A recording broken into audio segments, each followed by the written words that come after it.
Oh yeah, the whole storyline came about from my discussion of working on improving my right eye vision.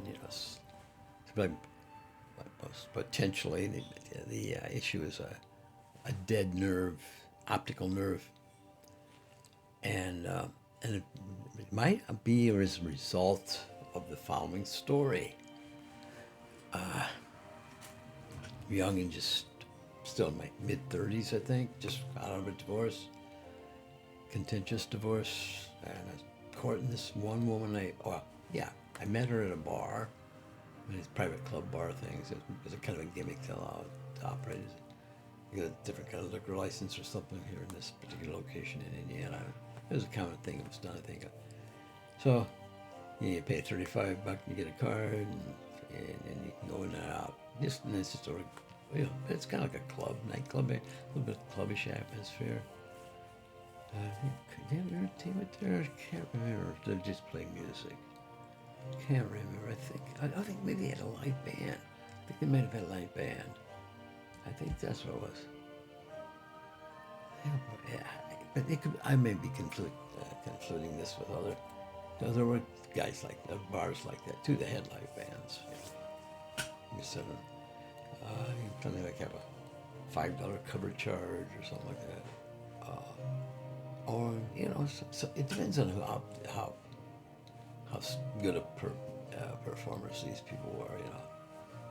Some of them would command a $5, say a head per head charge. Some would they just be a background band playing in a bar. So I mean some of the little honky tonks. They probably pay these guys minimal amount of money just to have see if you can draw people in to help them play, liven the place up a little bit. But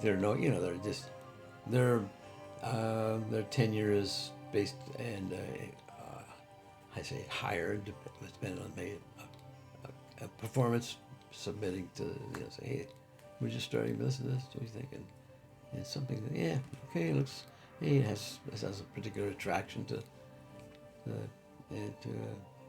a promoter or locale or whatever, and they set you up and they say, okay, I'll give you $40 each head or something like that for a nice performance or whatever it be. And they sit at the bar and hey, people like this guy. And people start coming to here.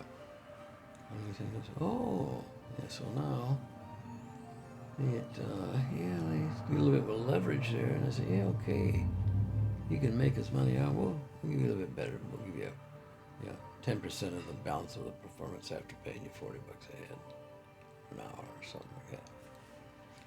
And so you facilitate negotiating, and eventually you get good enough, and you kind of, if you're that good of a performer, you dictate the terms, and you get the lion's share of it because you got the greater lion's share of the leverage, and they're going to say, hey, okay, we'll get something as opposed to get nothing. So they hang on and get their little till, as you control the proceeds and the management of how it all works out. Licensings and stuff like that. You manage your people of significance can do that with their lives. They say, hey, you don't give it to me, then this corporation down here, they'll be happy to have my services. So, what are you talking about? Anyway, I don't know. These things just come floating out. So I apologize.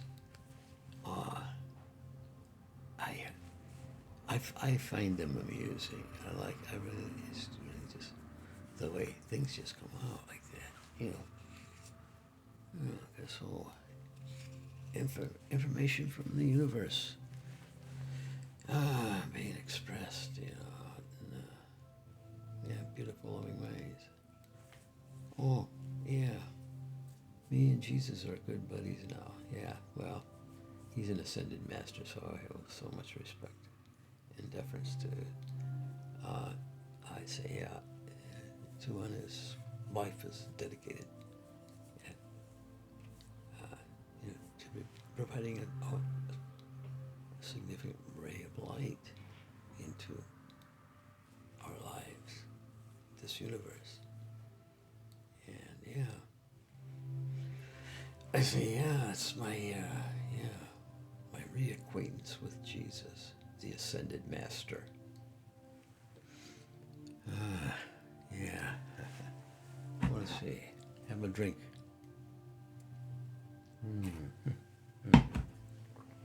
So anyway, I was courting this young lady. She was also a divorcee. Yeah, I think so. Yeah, she was. I mean, I was thinking for a second. I heard she'd been married. Oh, this was her second marriage. She's divorced for the second time. This is my first divorce. And we hook up, and she's, young and sassy and cute and all that stuff. And we hit it off, and she ended up becoming my second wife. Yeah. Oh. Anyway, I was vying for her attention, and I'd meet her at this club bar. Sit down. Oh, Margaret, that were both common. There was a common thing there. I remember going in there, and Margaret was at the table, and the place was pretty crowded, and she looked up, and I was looking at her, she said, "Hey, you can come over here with me." I said, "Hi, I'm Margaret," and I can't remember her last name was. I just remember Margaret. She was an older lady. She was an older woman. She could have been, she's probably old as I am today. That was 50 years ago. I don't know. Yes, oh yeah, she was. Yeah, but I bet she would have been, yeah. She would have been, ironically, about what I am today. That's so funny. I was just this, 35-year-old kid. Yeah, looking to get hooked up. Yes, yes, I still dumb and stupid about relationships, so just whatever feels good at the moment. Yeah, so she did. That was true. Yeah, at the moment she felt very exotic, actually, too, a little exotic. Oh, she was, she was a very attractive woman. Yeah, she was nice that way for sure. Yeah. Yeah, she just ended up having a temperament that was too hard to deal with. Oh, yes, fighting us. I mean, it's like 180 degrees of what I want in my life. She was so intense and angry all the time. It's like, I just got to get out of this. Yeah, but eventually we broke up and all that. Yeah, but I tell you what, yes, she had a lot of positive energy, though, about, if that hadn't been there, if that, I don't know, there's some kind of stream of anger running through her, and it just came right out, sharp from the tongue, wow. Yeah, it was hard to live with that.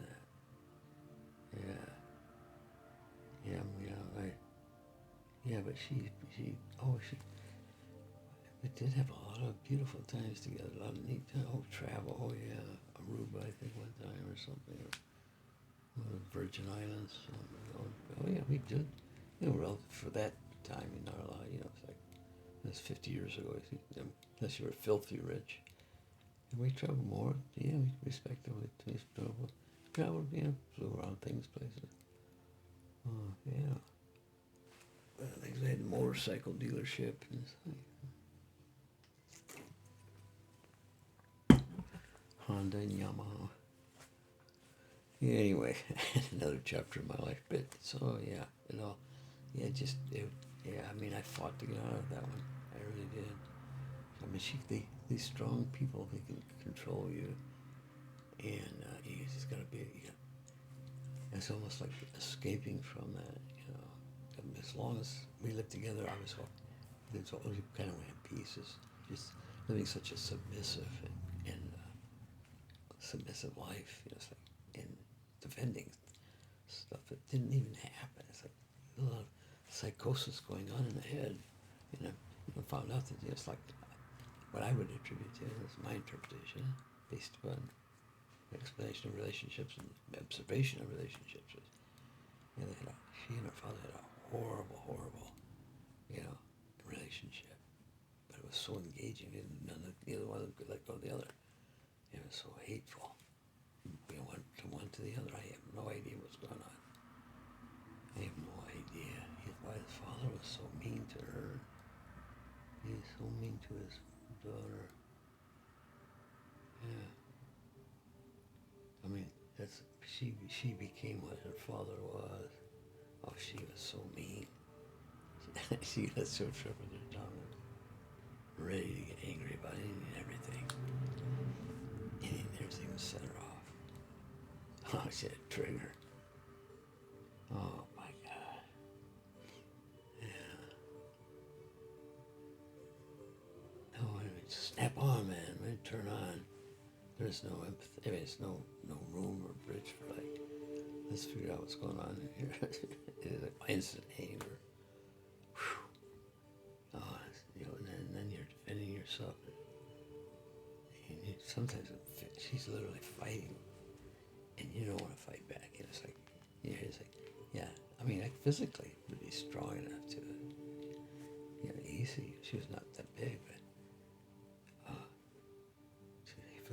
you just hold, protect yourself as best you could in the strongest way as I could to avoid hitting back. I just, because I didn't want it to get into one of that thing. That's why I mean, physically, if I got angry and got into that, I would probably pummel her. So I didn't want that. So I accepted it. She's smacking. And it's like, she had a board. And she had like a 2x4, like bigger than the garage. Like she was like trying to pointing towards my head, like. And I put my hand up, and she put like that, and it actually bumped her in the head. Oh fuck! No, I just trying to protect myself. Here's the thing is, I didn't want anything to come back. She, with her tongue more, she's very conniving and manipulating in the way that helps facilitate